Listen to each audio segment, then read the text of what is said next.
And Deon Swiggs from Rebuild Christchurch is here to update us on all the issues for our fortnightly catch-up. Good to see you, Deon. The EQC Proposed Changes, what does it mean for your everyday person who's got insurance?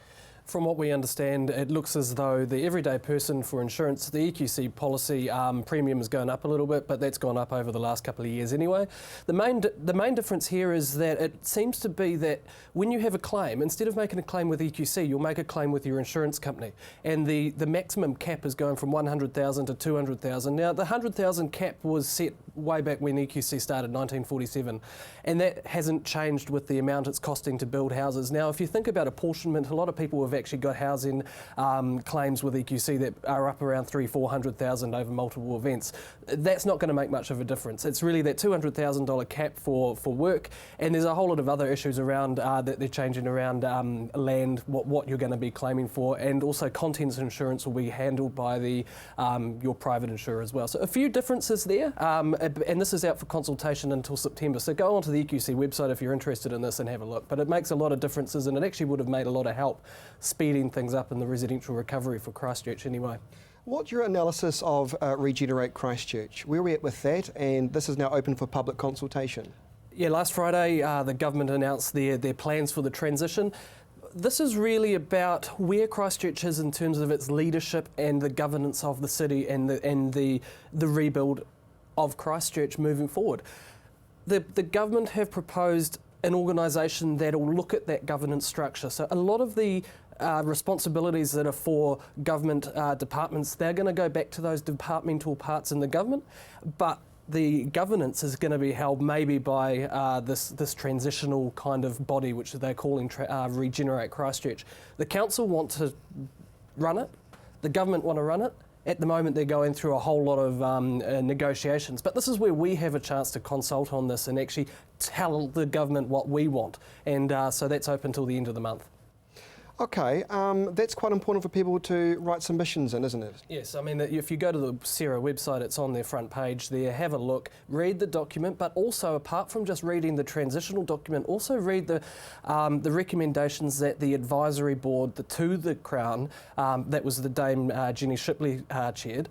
Read that document, because that actually has a lot more details and a lot more options to actually what there is behind it. CERA haven't actually been forthfronting and coming out with that information, but it's really important that people know that information. Deon, the council's been conducting some climate control modelling. What exactly does that mean, and how concerned should people be living on coastal areas really be? This is a conversation that we've really been forced to have because of the earthquake. Now, and the earthquake itself caused around 100 years of relative sea level rise. What that means is the ground actually dropped in part of our coastal areas, and that caused what we would have seen in the next 100 years to happen in a matter of seconds. But what's going to happen over the next 100 years is that sea level will most likely rise. The Tonkin and Taylor report says in the next 50 years it's going to go up maybe half a metre, and the next 100 years, 400 millimetres in the next 50 years, and 100 years about a metre. That means that a lot of the coastal areas, if we don't look at maybe building stock banks or flood issues or flood mitigation techniques, a lot of our communities in the east will actually be underwater. What does that mean for the rebuild that we're under now? What does that mean for those people living there? These are conversations that we're having now. The government, the council's just released that information this week.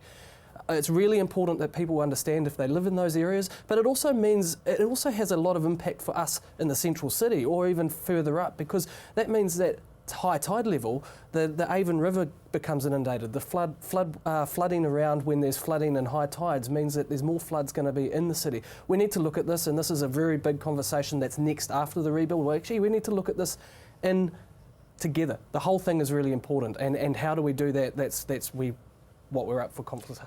Now, the government's still on board with its temporary accommodation for those who desperately need it. That's a really important message tonight for those who do need a roof over their head when potential for cold snap on the way again. What's with this? Yes, there's been the government have announced that they're keeping it on a little bit longer. They were going to end it, and they've been dragging it on just to keep it going. But this is really important, because people need the money to be able to live in a house. What's going on is the rebuilds are taking, or repairs are taking so much longer, and the insurance companies are only paying out a certain amount of money for, most are around maybe a year. Some people are out of their house for longer than that. So the CTAS is the temporary accommodations support. Their supplement is actually there to top you up. And for a 3-person house, it's about $330 a week. Now, I think it's important to note that, because a lot of the time people think there's not help available.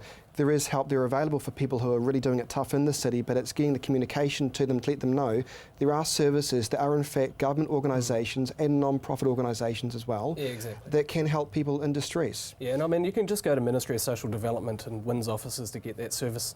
All right. Some positive news, I guess, depending on what way you look at it. The Eastern Frame, finally some development. Of course, Fletcher's, no surprises there.